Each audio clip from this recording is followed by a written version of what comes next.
রাতের আকাশে মিটমিট করে জ্বলছে তারা। হালকা শীতের আগমন ঘটেছে। শীতের তীব্রতা উপলব্ধি করাতে ঠান্ডা বাতাস প্রবাহিত হচ্ছে। মেঘ আর আদ্রিয়ান এখন একে অপরের খুব নিকটে দাঁড়িয়ে আছে। তাদের মধ্যে দূরত্ব মাত্র কয়েক হাত।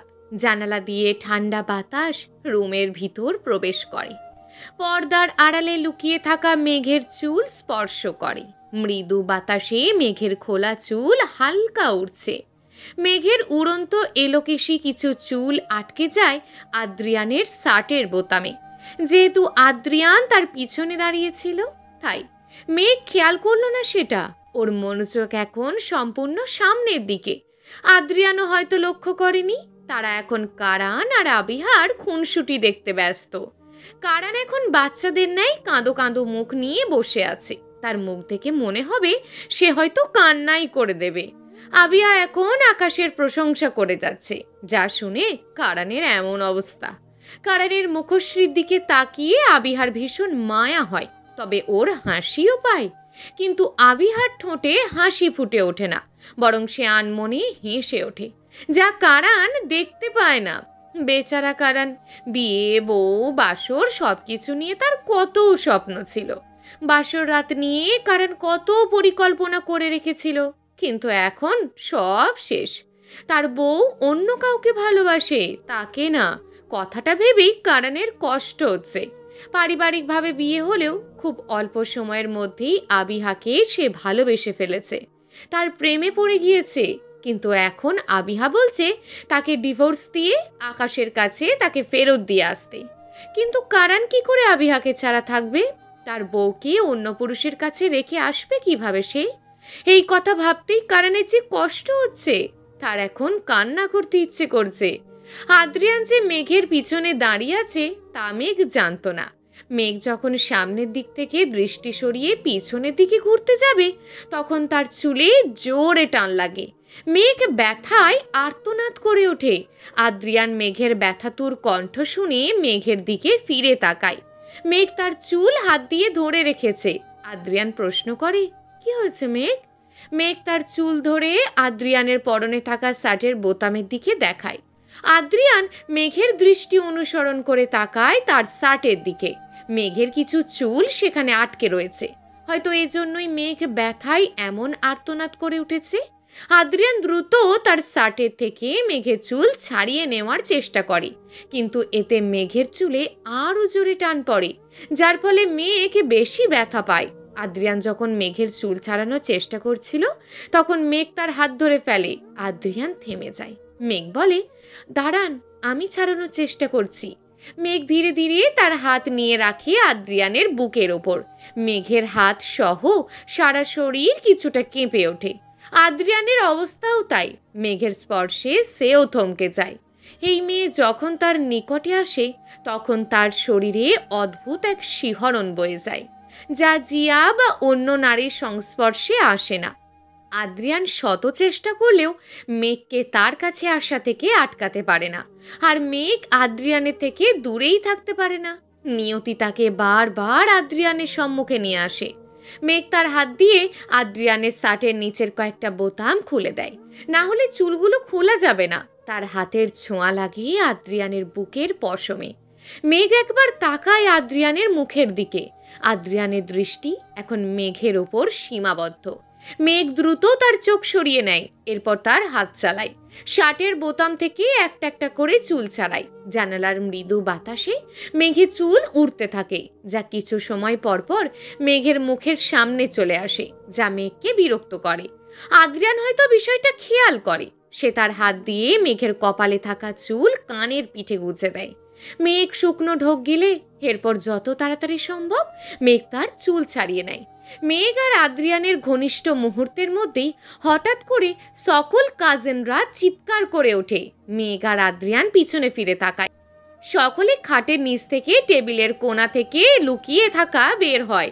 তারা কারান আর আবিহার বেডের কাছে গিয়ে শব্দ করে হেসে বলে ওঠে, কারান ভাই কান্না করে দিয়েছে, কারান ভাই বোকা, আমাদের পরিকল্পনা সফল হয়েছে। কারান সকল কাজিনদের দেখে অবাক হয়ে যায়। রুমের দরজা বন্ধ, তাহলে এরা ভিতরে ঢুকলো কিভাবে? কারণ অবাক হয়ে তাকায় আবিহার দিকে। আবিহার শব্দ করে হেসে ওঠে। কারণ প্রথমে কিছু বুঝতে পারে না, কিন্তু একটু পর সে সব বুঝতে পারে। এসব যে এই শয়তান কাজিনদের পরিকল্পনা তা বুঝতে পারে। কারণ বেড থেকে নেমে বলে ওঠে, এই সব কিছু তোমাদের পরিকল্পনা, তাই না?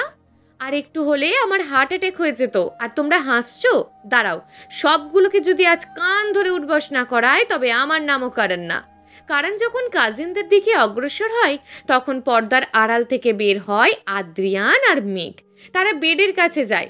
কারণ আদ্রিয়ানকে দেখে অবাক হয়ে যায়। কারণ বলে, আদ্রিয়ান, তুই এখানে? তুইও কি সকলের সাথে লুকিয়ে আমার বাসর ঘরে বসেছিলি? তোর থেকে এমন বাচ্চামির আশা করিনি আমি। কারণের কথা শুনে আদ্রিয়ান তার কাছে আসে। এরপর বলে, বিশ্বাস কর, আমার কোনো দোষ নেই, সব দোষ এই শয়তান কাজিনদের। তবে তোর কান্না মিশ্রিত মুখ দেখতে ভীষণ ভালো লাগছিল। বাসর করার শখ মিটেছে এখন তোর? কারণ আদ্রিয়ানের দিকে দাঁত কটমট করে তাকায় আর বলে ওঠে, আমার ইমোশন নিয়ে মজা করছিস তুই? তোর বাসর ঘরে যদি এমন শয়তানি আমি না করি তবে আমার নামও কারণ না, আর একটু হলেই আমার হার্ট অ্যাটাক হয়ে যেত। কারণের কথা শুনে উপস্থিত সকলে হেসে দেয়। এরপর সকল কাজিনরা বিদায় নেয়। বিদায় নেয় বলতে এক প্রকার কারণ সকলকে রুম থেকে বের করে দেয়। এখন শুধু রুমে আদ্রিয়ান আর মেঘ রয়েছে। আদ্রিয়ান চলে যাওয়ার আগে একবার আবিহার দিকে তাকায়।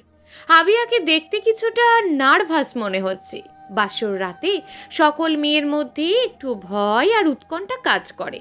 আদ্রিয়ান কারণকে বলে, কারণ রুমের বাইরে একটু আয় তো, তোর সাথে কিছু গুরুত্বপূর্ণ কথা আছে। কারণ আদ্রিয়ানের সাথে রুমের বাইরে চলে আসে। মেঘ গিয়ে বসে আবিহার কাছে। ওরা দুষ্টু মিষ্টি কথা বলতে থাকে। আদ্রিয়ান কারণকে নিয়ে ছাদে চলে যায়। ছাদের সিঁড়ি দিয়ে ওপরে ওঠে।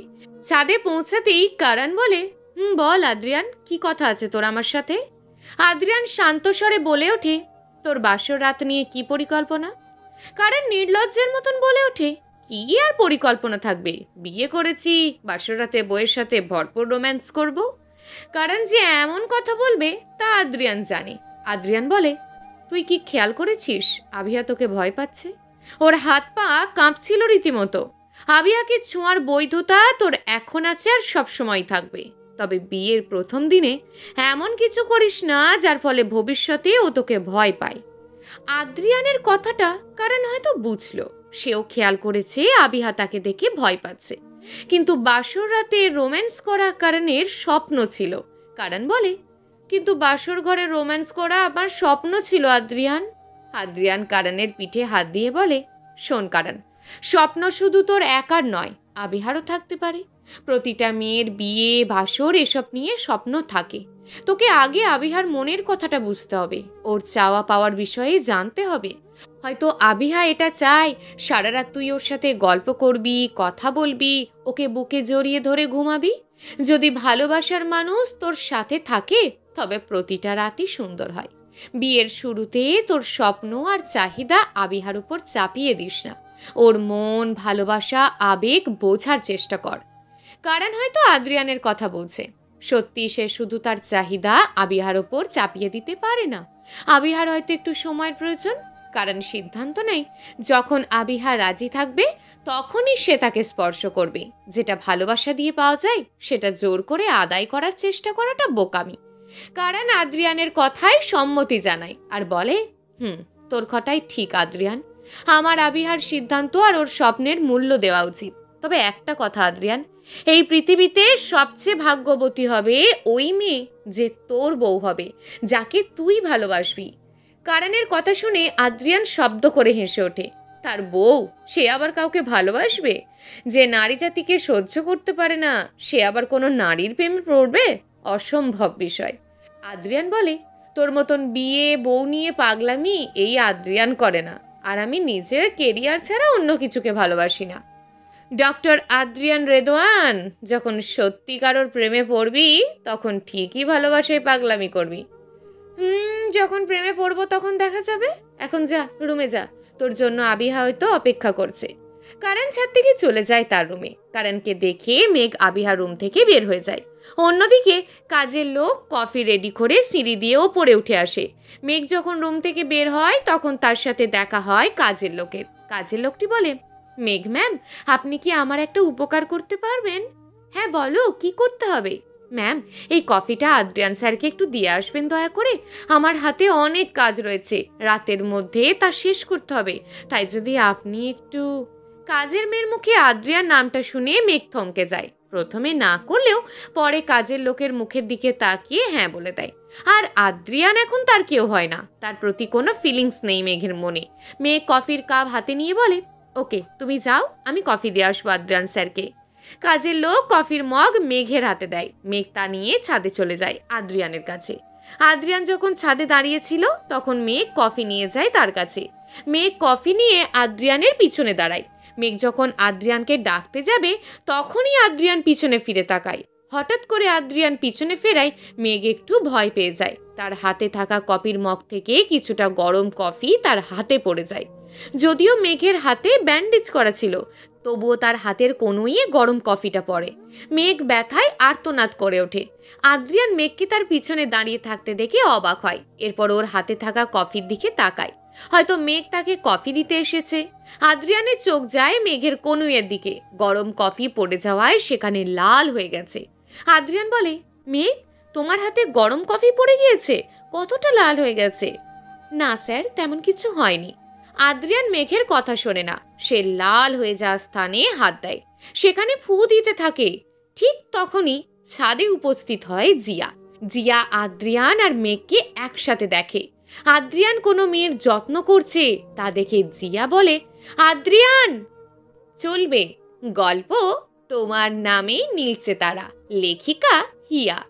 প্রিয় দর্শক বন্ধুরা, এই গল্পটি চলমান এবং এখনো বেশ কয়েকটি পর্ব দেয়া হবে। পরবর্তী পর্বগুলো নিয়মিত পেতে আমাদের চ্যানেলটিকে অবশ্যই সাবস্ক্রাইব করে রাখবেন। দেখা হবে পরবর্তী ভিডিওতে।